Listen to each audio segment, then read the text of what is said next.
The first thing Naomi Carter noticed about the Moretti mansion was that every clock was 3 minutes slow. The second was that Vincent Moretti knew it. On her first evening as the new live-in maid, Naomi stood outside the formal dining room with a silver tray while a grandfather clock marked 6:57. Her phone read 7 exactly. Across the room, Vincent looked from a stack of legal folders to the clock. He was 40, Caucasian, with dark brown hair brushed back, a square jaw, and the controlled expression of a man used to making difficult decisions. In Chicago, people called him the head of the Moretti organization. In Lake Forest, neighbors called him a private investor and avoided asking questions. Naomi set the tray down.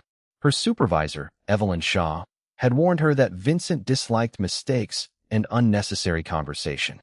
Yet 3 accounting boxes were open on the table beside a torn envelope and a folder marked Moretti Household Trust. Then he asked, "Who changed the clocks?" "I do not know, Mr. Moretti. Everyone says that." His tone was calm. Naomi glanced toward the hall. The clocks in the kitchen, laundry room, staff entrance, and East Hall were all 3 minutes slow. She had noticed because punctuality mattered to her. She had spent 6 years managing hotel housekeeping schedules before family medical debt pushed her into private domestic work. "I noticed the same difference in 4 rooms," she said. Vincent closed the folder. 4, yes. Before he could reply, the security panel near the service door chimed. A receipt slid from the audit printer beneath it. Naomi reached for the paper as part of her evening checklist. It showed a staff access event at 6:58 p.m. under her employee code. She stared at it. At 6:58, according to her phone, she had been standing in the dining room in full view of Vincent. The event listed the locked records office upstairs. Vincent rose. "Is that your code?" "Yes, but I was here." "I know." For the first time, his composure shifted. Not into anger, into recognition. He took the receipt and compared it with a page from the trust folder. Then he turned the page toward Naomi. Her employee number appeared beside a payment authorization for $12,000 dated 2 days before she had started work. "That is impossible," Naomi said. Vincent looked from the payment to the access receipt, then to the clock. "No, it is arranged." Footsteps sounded in the corridor. Evelyn was returning, her heels striking the stone floor with the same measured rhythm Naomi had heard all afternoon. Vincent folded both papers and put them inside his jacket. "From this moment, do not discuss your employee code with anyone. Do not sign anything without reading it in front of me. Tomorrow morning, you and I are going to find out why someone needed you inside this house before you ever arrived." At 8 the next morning, Vincent met Naomi in the small breakfast room instead of the staff office. He had changed from his black evening suit into a navy jacket, white shirt, and dark trousers. Naomi wore the same charcoal uniform issued by the household, with her natural black hair secured in a low-braided bun. On the table sat a laptop, 2 printed payroll reports, and a blank legal pad. Vincent told her the Moretti Household Trust paid salaries, maintenance contracts, and educational grants for several families connected to his late father. For 6 months, small transfers had appeared under legitimate household expenses. Together, they totaled nearly $180,000. "And now my name is attached to one," Naomi said. "Your employee code, not your signature. That distinction will not matter if someone wants me blamed." Vincent did not argue. Instead, he slid a page toward her. It was her hiring approval, dated 9 days earlier and signed electronically by Evelyn. Naomi recognized the application information she had submitted through a domestic staffing agency, but one field was wrong. Her start date had been changed from Monday to the previous Friday. She pointed to it. "I never agreed to that date." Vincent wrote the discrepancy down. "Who had your application before you came here?" "The agency, Evelyn, and whoever processed payroll." "That would be Daniel Price." Daniel was Vincent's financial administrator, a polished man in his mid-30s whom Naomi had met during orientation. He handled trust payments and vendor accounts. Naomi folded her hands. "If you already suspect him, why am I here?" "Because I suspect a process, not a person. I need facts." "And what do you need from me?" Vincent answered without hesitation. "Stay employed for 1 week. Follow your normal duties. Keep a written record of any request involving access cards, signatures, schedules, invoices, or changes to your timesheet. I will compare your record with the system history." Naomi looked toward the lake beyond the tall windows. The arrangement made her part witness, part test case. It also kept her inside a house where someone had already used her identity. I want conditions, she said. Vincent leaned back. My personal documents remain locked in my room. No one enters without my permission except for an emergency. I keep copies of anything connected to my name. If you learn that I am being set up, you tell me immediately, not after you decide what is convenient. A faint surprise crossed his face. Agreed. And if I decide to leave? You leave. The simplicity of the answer mattered more than Naomi expected. Vincent signed the bottom of the legal pad, then pushed it to her. Write your conditions. I will sign beneath them. As Naomi began, she noticed a pale indentation on the payroll report under her employee number, as if a paperclip had been removed. She lifted the page toward the window. A second employee code was faintly impressed into the sheet beneath it. The code belonged to someone named Lila Carter. Naomi stopped writing. Her mother's name had been Lila Carter. Naomi did not tell Vincent immediately that Lila Carter had been her mother. She first asked where the payroll report came from. Archive Box 14, he said. My father's household records. The box was sealed after his death 5 years ago. That answer changed the shape of the problem. Naomi's mother had never worked at the Moretti mansion. Lila had been an office manager for a neighborhood legal clinic on Chicago's South Side until illness forced her to stop working 8 years earlier. She had died 2 years after that. Naomi had spent much of the next decade paying down the medical bills that remained. My mother was Lila Carter, Naomi said. Vincent's pen stopped above the legal pad. He did not ask whether she was certain. Did she know my family? Not that she ever told me. Vincent's expression tightened, but he kept his voice level. Then we verify before we assume. That afternoon, Naomi returned to her duties while Vincent requested the original archive inventory from his attorney, Clara Bennett. Clara was 51, careful with every word, and one of only 2 outside professionals authorized to review the household trust. By 5, she arrived with a scanned inventory showing that Box 14 had originally contained 12 folders. The box now held 11. The missing folder was labeled Community Legal Assistance, 2014 to 2018. Naomi remembered the legal clinic immediately. It had received anonymous grants during the years her mother worked there. The discovery did not create trust between her and Vincent. It created pressure. At dinner preparation, Evelyn asked Naomi to sign a revised timesheet because payroll had corrected her first week. Naomi read every line. The sheet listed 4 hours of records room cleaning on Friday, the same day she had not yet started. I cannot sign this, Naomi said. Evelyn's smile disappeared. It is only an administrative correction. It is false. Mr. Moretti expects staff to cooperate. Naomi set the paper back on the counter. Then Mr. Moretti can tell me that himself. Evelyn left with the timesheet. 10 minutes later, Vincent entered the kitchen. Naomi expected irritation. Instead, he asked for the document. When Evelyn returned, he said, "No employee signs work they did not perform. That applies whether the amount is $10 or $10,000. Evelyn's face remained composed. Daniel sent the correction. Then Daniel can explain it tomorrow. After she left, Naomi studied Vincent. You believe me quickly. I believe the document. That is not the same thing. No, he said. It is safer. The answer irritated her because it sounded cold, but later she understood what he meant. Belief could be withdrawn. A verified record could be defended. That evening, Vincent showed Naomi the system log for her employee profile. Her start date had been changed at 11:42 p.m. from a workstation assigned to Daniel's office. But the login token used for the change belonged to Evelyn. 2 people were now connected to the false record. Then Clara called. She had found a digital copy of the missing archive folder on an old encrypted backup. One document inside carried Lila Carter's signature. Clara brought the recovered file to the mansion the next morning on an encrypted tablet. Vincent, Naomi, and Clara reviewed it in the library with the doors closed. The first pages were ordinary grant reports from the legal clinic where Lila Carter had worked. The final pages were not. 5 years earlier, Lila had written to Vincent's father about irregular deposits made through the clinic's donor account.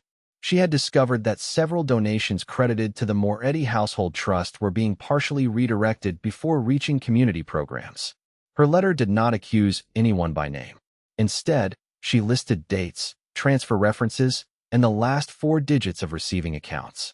She asked for a confidential review because clinic employees could lose their jobs if the funding disappeared. Naomi read her mother's signature twice. Why did she never tell me? Clara answered carefully. The file includes a confidentiality request from your mother. She said she wanted the records examined without involving her family unless necessary. Vincent turned to the next page. His father had replied that he would investigate. 3 weeks later, the correspondence ended. What happened after that?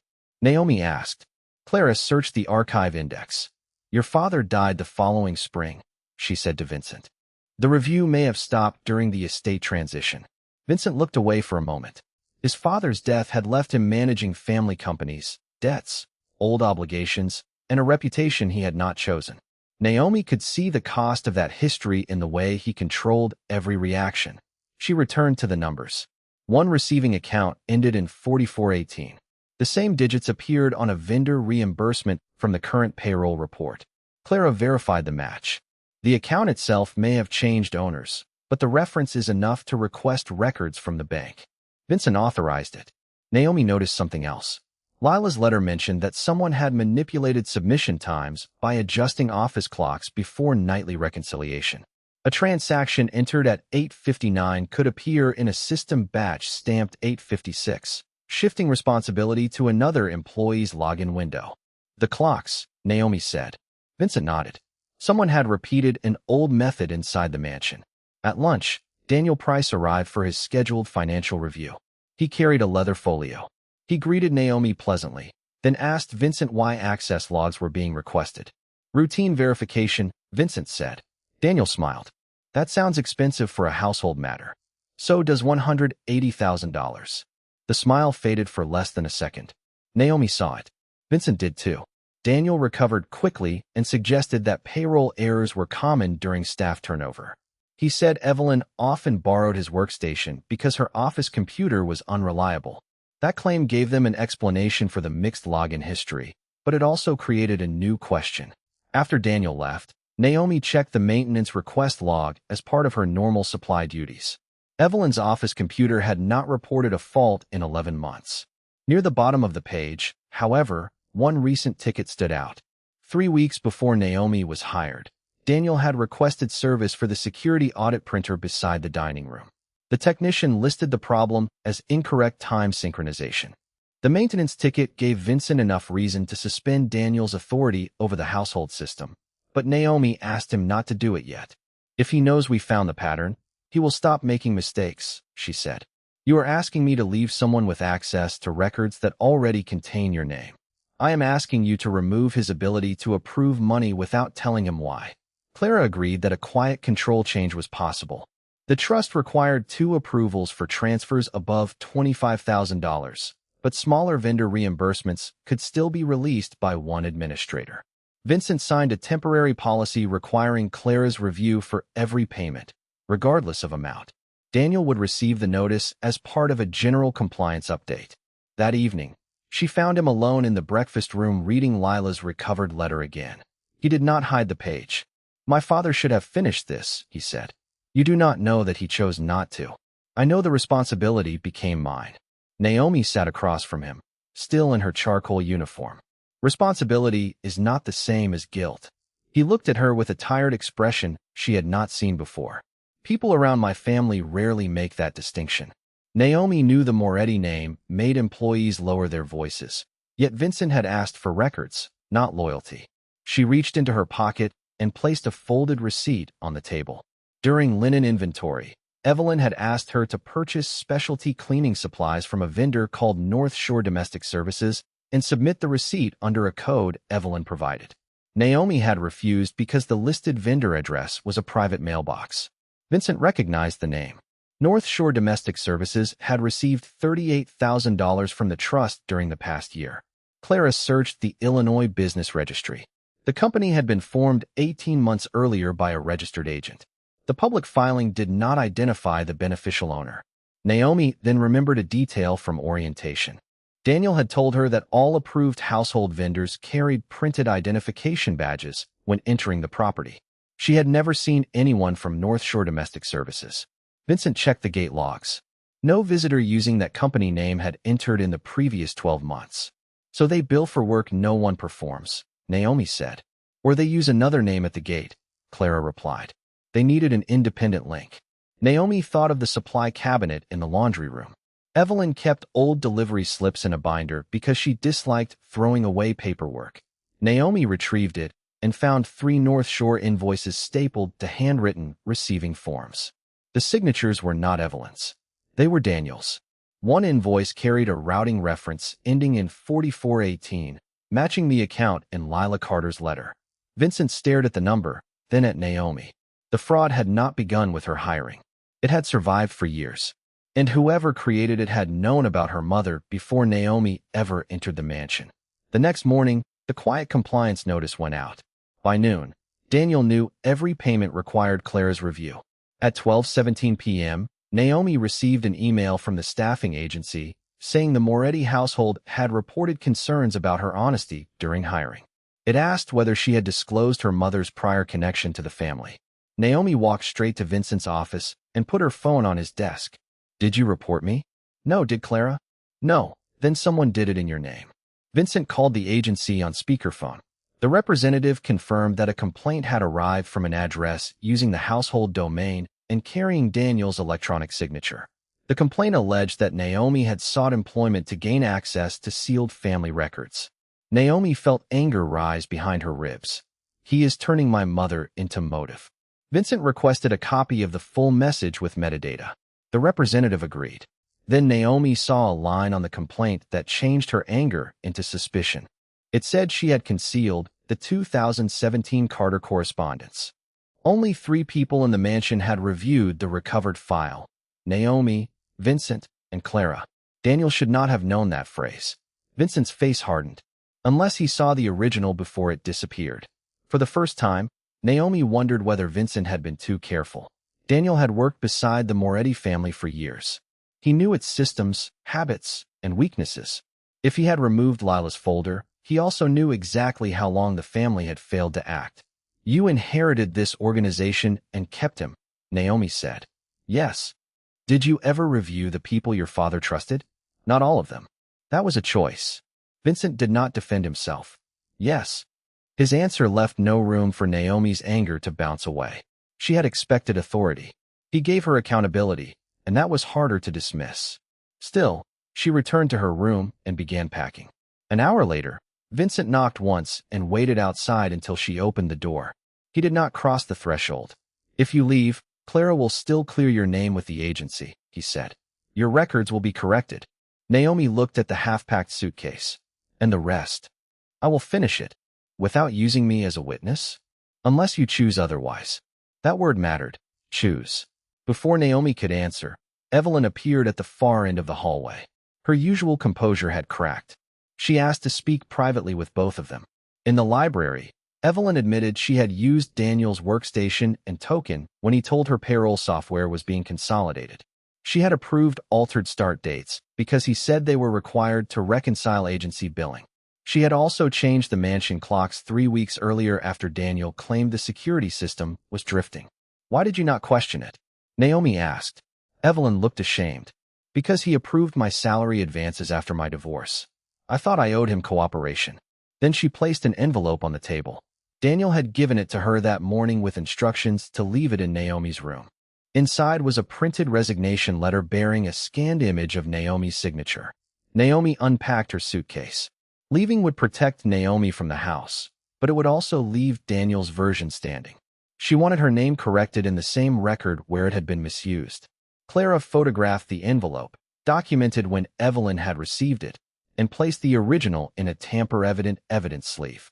Evelyn signed a written statement describing Daniel's instructions, the altered clocks, the borrowed workstation, and the payroll changes she had approved. She also agreed to provide her text messages with him. The messages gave them their third independent trail. Daniel had repeatedly told Evelyn to normalize start dates before payroll closed. In one exchange from 3 months earlier, he sent a list of employee codes followed by transfer amounts. Another message told her to use the dining room audit printer because its clock still runs behind. Clara exported the messages from Evelyn's phone and compared the transfer references with bank records received that afternoon. North Shore Domestic Services was not merely connected to the 4,418 reference. Its business account had been opened by Daniel Price.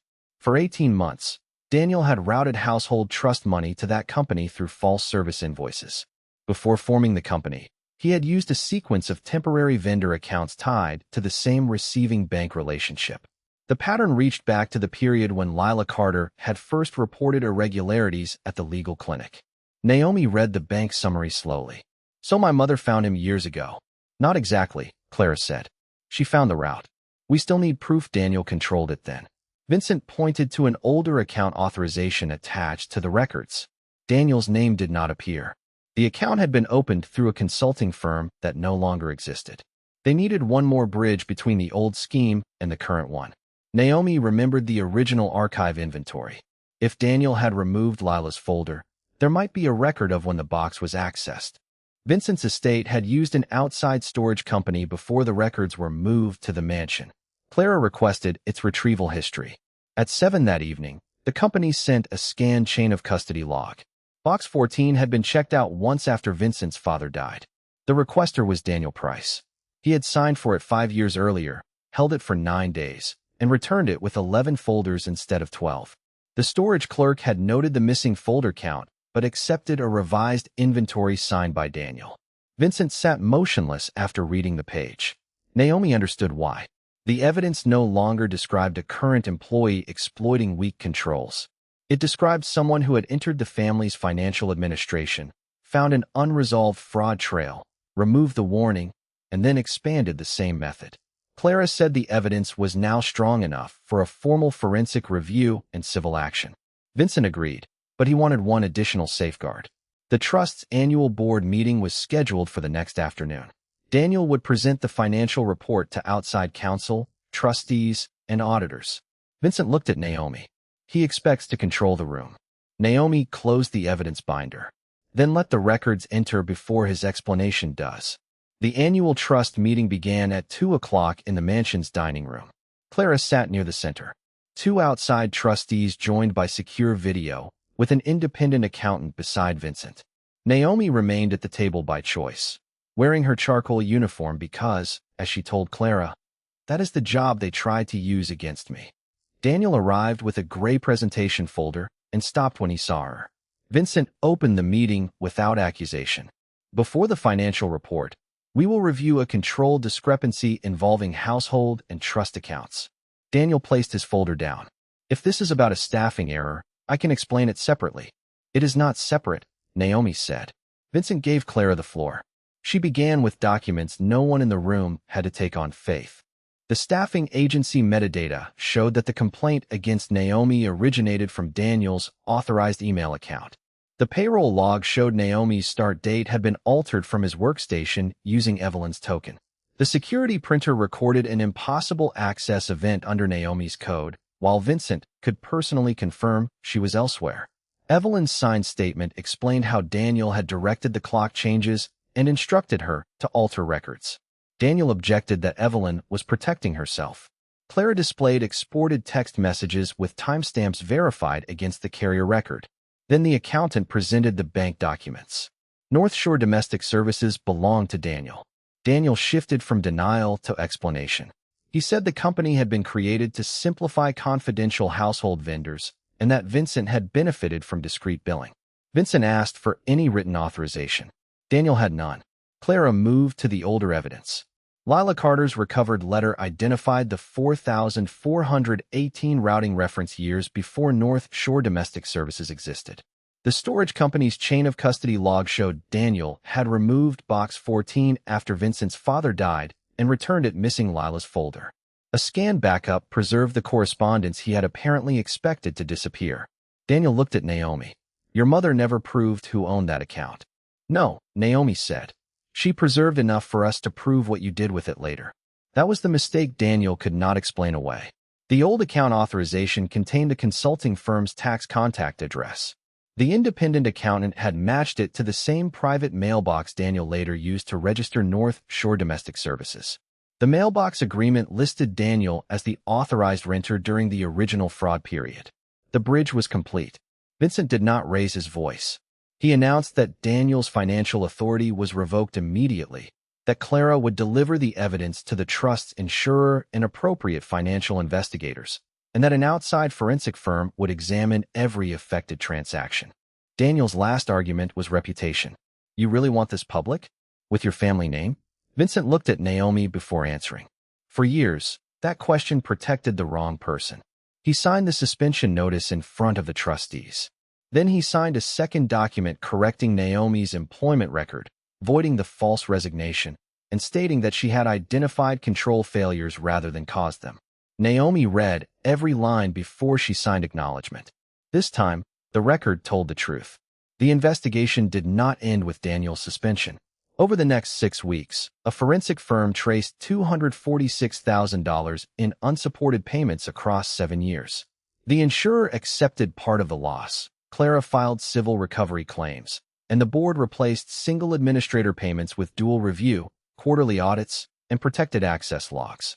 Evelyn kept her job but lost supervisory authority. She repaid the advances and completed compliance training. Naomi accepted her apology without pretending the damage had vanished. The staffing agency removed the complaint from Naomi's file and issued a written correction. Vincent also created a record acknowledging that Lila Carter's 2017 report had identified the financial route that exposed the scheme. At Naomi's request, the recovered correspondence went to the legal clinic's archive. Naomi remained at the mansion through the end of her 90-day contract. She stayed because the work had become hers again rather than evidence someone else controlled. Vincent changed too. He moved household finances away from private loyalty and toward written procedures. He stopped treating silence as proof of reliability. The clocks were reset to the correct time. On Naomi's final contract day, Vincent found her in the breakfast room after her shift. He wore a dark navy sweater instead of a suit. She had changed from her charcoal uniform into a cream blouse and black trousers. There is a position open, he said. Household operations manager. Better salary, regular hours, no live-in requirement. Naomi smiled. Are you offering me a job because I saved you from an audit disaster? I am offering it because you are qualified. Clara wrote the job description so I could not cheat. That made her laugh. Then his expression became serious. There is something else, but I will not ask while you work for me. Naomi understood. During the investigation, their closeness had grown through difficult choices and the habit of telling each other the truth. Neither had used it to change the terms of her employment. She accepted the operations job only after Clara arranged for her to report to the household board rather than directly to Vincent. 3 months later, Naomi met Vincent at a small cafe in Evanston. No staff, no household files, no contract between them. He asked whether she would have dinner with him the following week. Yes, she said. Now you can ask. Their relationship began slowly. It did not erase the differences in their lives or Vincent's complicated family name. Each step was discussed and chosen. By spring, Naomi had moved into her own apartment near the lake and was directing the mansion's staff through schedules she designed herself. Vincent attended trust meetings with the same evidence standards he had learned to respect from her. One evening after a board dinner, the grandfather clock inside struck 8 at exactly 8. Naomi smiled. Vincent followed her gaze. Finally accurate. Accuracy was never the hard part, she said. He took her hand only after she offered it. For the first time, the Moretti mansion did not feel organized around secrets. It felt like a place where truth had changed who was allowed to decide the future.